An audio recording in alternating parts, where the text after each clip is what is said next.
Nivin Pauly. Okay Nivin, എല്ലാവർക്കും അറിയാൻ ആഗ്രഹം ഉണ്ടായിരിക്കും, ബാക്ക് ടു ബാക്ക് യോഗി സൂപ്പർ ഹിറ്റ്സ് ബ്ലോക്ക് ബസ്റ്റേഴ്സ്. എന്താണ് നിവിൻ്റെ ഈ സക്സസ് മന്ത്ര? ഇല്ല, നല്ല ടീമിനൂടെ വർക്ക് ചെയ്യാൻ നോക്കുക എന്നുള്ളതാണ് എപ്പോഴും ഞാൻ നോക്കുന്നൊരു കാര്യം. ഏറ്റവും പ്രധാനമായും നല്ല സ്ക്രിപ്റ്റ് സെലക്ട് ചെയ്യാൻ വേണ്ടി ശ്രമിക്കാറുണ്ട്. ഭാഗ്യവശാൽ നല്ല നല്ല സ്ക്രിപ്റ്റുകൾ നമുക്ക് വന്നു. നല്ല ഡയറക്ടേഴ്സിൻ്റെ ആ സ്ക്രിപ്റ്റ് നല്ല ഡയറക്ടേഴ്സിൻ്റെ അടുത്ത് എത്തി. നല്ലൊരു ഈവൻ പ്രൊഡക്ഷൻ ആണെങ്കിലും ഡിസ്ട്രിബ്യൂഷൻ ആണെങ്കിലും ആർട്ടിസ്റ്റ് ആണെങ്കിലും എല്ലാവരും കൂടി നല്ലൊരു ടീം ഫോം ചെയ്യാൻ സാധിച്ചു. അങ്ങനെ ഒരു സിനിമ ഞാൻ എപ്പോഴും വിശ്വസിക്കുന്ന ഒരു ടീം വർക്കാണ്, ഒരു ടീമിൻ്റെ വിജയമാണ്.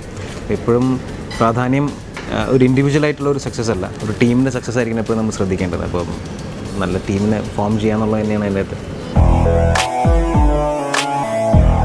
അതുപോലെ തന്നെ മില്ലി ആണെങ്കിലും ഓം ശാന്തി ഓശനെ ആണെങ്കിലും ഫീമെയിൽ പ്രോട്ടഗണിസ്റ്റിന് ഇമ്പോർട്ടൻസ് കൊടുത്തിട്ടുള്ള ചിത്രമാണ്. പല സൂപ്പർ സ്റ്റാർസും ഇത്രയും സക്സസ്ഫുൾ ആയിട്ടിരിക്കുമ്പോൾ ചെയ്യാൻ മടിക്കുന്ന ഒരു റോളാണ്. പക്ഷേ നിവിൻ അത് വളരെ ഈസിയായി ഹാൻഡിൽ ചെയ്തു, ഒന്നും നോക്കിയില്ല. നിവിൻ്റെ ഒരു പോയിന്റ് ഓഫ് വ്യൂ എന്തായിരുന്നു ആ ടൈമിൽ?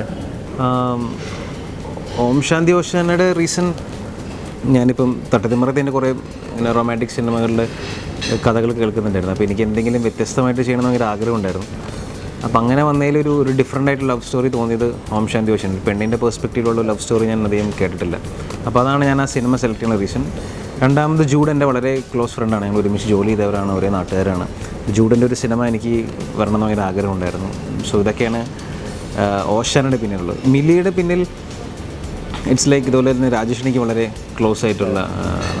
മില്ലിയുടെ കഥ കേൾക്കുമ്പോൾ എനിക്ക് ആ കഥ ഭയങ്കരമായിട്ട് ഇഷ്ടപ്പെട്ടിരുന്നു. ഈ സിനിമ ഒരു 100 ദിവസം ഓടുന്ന ഒരു ബ്ലോക്ക് ബസ്റ്റർ സിനിമയാവില്ല എന്നുള്ള കാര്യം നമുക്കറിയായിരുന്നു. പക്ഷേ ഇതൊരു നല്ല സിനിമയായിരിക്കും. ഇതിൽ അല്ലെങ്കിൽ എക്കാലം ഓർത്തിരിക്കാവുന്നൊരു നല്ലൊരു സിനിമയായിരിക്കും മില്ലിയെന്ന് എനിക്ക് തോന്നുന്നു. പിന്നെ ഹീറോ ഓറിയൻറ്റഡ് അല്ലെങ്കിൽ ഒരു സിംഗിൾ ഹീറോ ഒരുപാട് സിനിമകൾ നമുക്കല്ലാതെ വരുന്നുണ്ട്. അപ്പോൾ അത് മാത്രമല്ല, അല്ലാതെയും ചില നല്ല സിനിമകളുടെ ഭാഗമാവണമെന്ന് എനിക്ക് പേഴ്സണലി ആഗ്രഹമുള്ള ഒരാളാണ്. സോ അതാണ് റീസൺ. അതുപോലെ തന്നെ നിവിൻ പോളിയെ കുറച്ചുകൂടെ ഒരു ഇവോൾഡ് ആക്ടറായിട്ട് കണ്ടത് 1983 അല്ലായിരുന്നു. When you have to do 3 stages of life ചെയ്യേണ്ടി വന്നു. ശരിക്കും പ്രിപ്പയർഡ് ആയിട്ടായിരുന്നു? എന്തായിരുന്നു ഇതിന് നിവിൻ പോളി നടത്തിയൊരു ഹോംവർക്ക്? 1983 അത് ഇത്തിരി പ്രിപ്പറേഷൻ വേണ്ട ഒരു സിനിമയാണ്. നമുക്കങ്ങനെ വെറുതെ പോയി അഭിനയിക്കാൻ പറ്റുന്നൊരു പടമല്ല. അപ്പോൾ അതിന് വേണ്ടി ഒരു പ്രിപ്പറേഷനും. എനിക്ക് ക്രിക്കറ്റ് ഇഷ്ടമാണ്, ക്രിക്കറ്റിൻ്റെ ഏരിയ ഓക്കെ. പക്ഷെ അതല്ലാതെ ഒരു ഒരു ഒരു ഒരു വ്യക്തിയുടെ ഒരു ട്രാൻസ്ഫോർമേഷനാണത്. അപ്പം ഞാൻ എന്താണ് പറയുക, 40 years ഒന്നും ആയിട്ടില്ല. അപ്പോൾ എനിക്ക് 40 വയസ്സുള്ളവർ എങ്ങനെയാണ് ബിഹേവ് ചെയ്യണമെന്ന് എനിക്ക് അറിഞ്ഞുകൂടാ. അപ്പോൾ ഞാൻ കുറേ ഒബ്സർവ് ചെയ്യേണ്ടി വന്നു, അല്ലെങ്കിൽ കുറേ ക്യാരക്ടേഴ്സിനെ നോക്കേണ്ടി വന്നു. അവരുടെ ബോഡി ലാംഗ്വേജ്, അവരുടെ സംസാര രീതി, പിന്നെ അവരെ ആ പ്രായത്തിൽ എങ്ങനെയായിരിക്കും മക്കളെ കാണുക, ഇതൊന്നും എനിക്ക് ഭയങ്കര പുതിയ കാര്യമാണ്. അപ്പോൾ അതിനുവേണ്ടി കുറച്ച് പ്രിപ്പറേഷൻ വേണ്ടി വന്നു. തുടക്കം മുതലല്ല എന്നോട് എല്ലാവരും പറയുന്നൊരു കാര്യമാണ്, ഹ്യൂമർ നിനക്ക് ഹാൻഡിൽ ചെയ്യാൻ ഭയങ്കര പാടായിരിക്കും, നീ റിയൽ ലൈഫിൽ അങ്ങനെ ഹ്യൂമർ പറയുന്ന ആളൊന്നുമല്ല, അപ്പോൾ ഹ്യൂമർ ക്യാരക്ടേഴ്സ് ചെയ്യാൻ ഭയങ്കര പാടായിരിക്കുന്നത്. പക്ഷേ എന്തോ ചില ക്യാരക്ടേഴ്സ് അങ്ങനെ വരുന്നു. കൂടെ അഭിനയിക്കുന്ന കോസ്റ്റാർസ് വളരെ കംഫർട്ടബിൾ ആയിട്ടുള്ളവരാണ്. ഇപ്പം വടക്കൻ സെൽഫി ആണെങ്കിലും ബാംഗ്ലൂർ ഡേയ്സ് ആണെങ്കിലൊക്കെ എല്ലാവരും ഭയങ്കര ഫ്രണ്ട്ലിയാണ്. അപ്പോൾ ആ ഒരു ട്രാക്കിലായി കിട്ടിക്കഴിഞ്ഞാൽ പിന്നെ എനിക്ക് അതിൻ്റെ പോകാൻ സാധിക്കാറുണ്ട്. അപ്പോൾ അതൊന്നും അതുപോലെ തന്നെ 1983 ഫസ്റ്റ് നൈറ്റ്, അത് എനിക്ക് തോന്നുന്നു ഒരു വടക്കു കേന്ദ്രത്തിന് ശേഷം അത്രയും ഒരു ഐക്കോണിക് ആയിട്ടുള്ള ഒരു ഫസ്റ്റ് നൈറ്റ് കുറേ കാലത്തിന് ശേഷം വന്നതായിരിക്കും. നിങ്ങൾ ചെയ്തപ്പോൾ തോന്നിയിരുന്നത് that is going to be something different ഒക്കെ? ഫസ്റ്റ് നൈറ്റ് സീൻ ഒരു അക്സെപ്റ്റബിൾ സീനായിട്ട് വരാൻ സാധ്യതയുണ്ടെന്ന് തോന്നി. പക്ഷെ അത് ഇതാണ് അതിൻ്റെ വിഷയം. അതൊരു കറക്റ്റ് ഒരു ലൈനിൽ കൂടെ പോകുന്നൊരു സീനാണ്. അത് ഇത്തിരി ഓവറായി പോയി കഴിഞ്ഞിട്ടുണ്ടെങ്കിൽ നമ്മളത് ഭയങ്കര ആർട്ടിഫിഷ്യൽ ചെയ്യണ പോലെ തോന്നും. അൺറൈഡ് ചെയ്യാൻ പാടില്ല. അപ്പോൾ അതൊരു കറക്റ്റ് മീറ്ററിൽ ചെയ്യണം. നമ്മൾ ആ ഒറ്റൊരു സീന് എനിക്ക് ഓൾമോസ്റ്റ് 2 days എടുത്തു തോന്നുന്നു, അത് ഷൂട്ട് ചെയ്യാൻ മാത്രമായിട്ട്. നിന്റെ മേക്കപ്പ് കഴിക്കളഞ്ഞ് നന്നായി. ചേട്ടന് ഫാഷൻ ഇഷ്ടമല്ലെന്ന് എനിക്കറിയില്ലായിരുന്നു.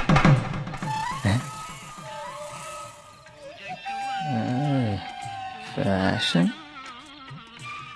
ഇതാരുടെ ഫോട്ടോ ചേട്ടാ? ഏത് ഫോട്ടോ? ദേ ഈ ഫോട്ടോ.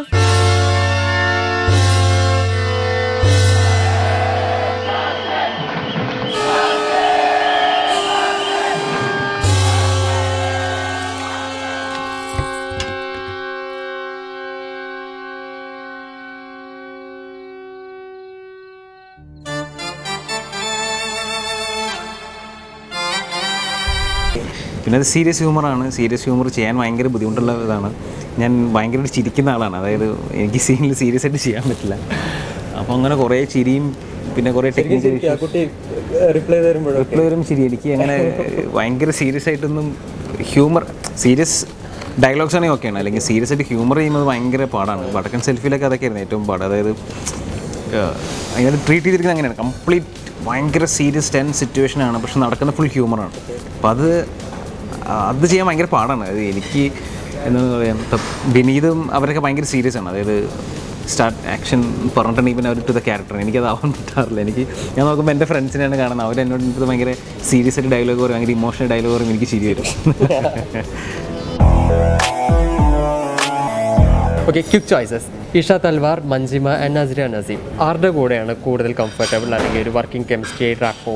വർക്കിംഗ് കെമിസ്ട്രി എനിക്ക് തോന്നുന്നു ഏറ്റവും കൂടുതൽ നസറിയായിട്ടാണ് എന്നെ വന്നിരിക്കുന്നത്. മഞ്ജിമായിട്ട് ഒരു പടമായിട്ടുള്ളൂ. ഇഷയുടെ കൂടെ 2 സിനിമ ചെയ്തു. ആ 2 സിനിമയും ഇറ്റ് വാസ് സക്സസ്ഫുൾ. പക്ഷെ എനിക്ക് തോന്നുന്നു ടോട്ടലി ആൾക്കാർക്ക് ഇഷ്ടമുള്ളൊരു പെയർ വിത്ത് നസറി എന്ന് തോന്നുന്നു. ഇഷയുടെ ഇസ് ടോട്ടലി ഒരു ഡിഫറെൻറ്റ് ഇതാണ്. മഞ്ജിമ കുറച്ചും കൂടി എന്താണ് പറയുക, കുട്ടികളിയാണ്, സീരിയസ് ആയി വന്നിട്ടില്ല സിനിമയിൽ ആദ്യമായിട്ടുള്ളൂ. നസറി അങ്ങനെ തന്നെയാണ്. പക്ഷേ എവരിബഡി അവരുടെ രീതിയിൽ കംഫർട്ടബിളാണ്. വടക്കൻ സെൽഫിനെ കുറിച്ച് നമ്മൾ ദുബായ്ക്കാർ ഇവിടെ റിലീസായിട്ടില്ല, അവരെല്ലാവരും കൂടെ അക്ഷമരായി കാത്തിരിക്കുകയാണ്. വടക്കൻ സെൽഫിനെ കുറിച്ച് പറയും, എന്തൊക്കെയാണ് ഒരു എൻ്റർടൈൻമെൻറ്റ് എന്നുള്ളതിൽ ഓഫർ ചെയ്യുന്നത് മൂവി? വടക്കൻ selfie out and out entertainment ആണ്. അത് നിങ്ങൾക്ക് ഭയങ്കര ഇഷ്ടപ്പെടുന്നുള്ള കാര്യത്തിൽ യാതൊരു സംശയമില്ല. ഫുൾ ഹ്യൂമറിന് പ്രാധാന്യമാണ് ടോട്ടലി. പിന്നെ നേരത്തെ പറഞ്ഞ സീരിയസ് ഹ്യൂമറാണ് സിനിമയിൽ ഹാൻഡിൽ ചെയ്തിരിക്കുന്നത്. നമ്മൾ സാധാരണ മലയാള സിനിമയിലൊരു ഹ്യൂമറിനൊരു സിറ്റുവേഷൻ ഉണ്ടാക്കുകയും അവിടെ ഹ്യൂമർ അഭിനയിച്ച് ഫലിപ്പിക്കാനാണ് മിക്കപ്പോഴും സീൻസ് ഉണ്ടാവുക. ഇത് സീരിയസ് സിറ്റുവേഷൻസിലൂടെ കടന്നു പോകുന്നത് മാത്രമേ, പക്ഷേ അത് ഹ്യൂമറായിട്ട് ആൾക്കാർക്ക് ഫീൽ ചെയ്യും.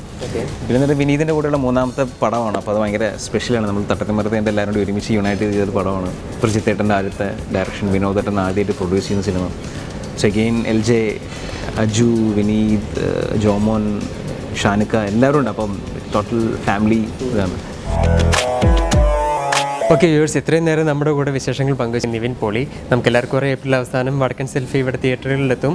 ഇത് നിങ്ങളെപ്പോഴും സപ്പോർട്ട് ചെയ്യുന്നത് പോലെ തന്നെ ഇദ്ദേഹത്തെ ഇനിയും തുടർന്ന് സപ്പോർട്ട് ചെയ്യണമെന്ന് വിചാരിക്കണം. എന്താണ് പറയുക, വടക്കൻ സെൽഫി ഈ മന്ത് എൻഡ് ഓൾമോസ്റ്റ് റിലീസാണ്. സിനിമ പറയുന്നുണ്ട്, എല്ലാവരും പോയി കാണണം.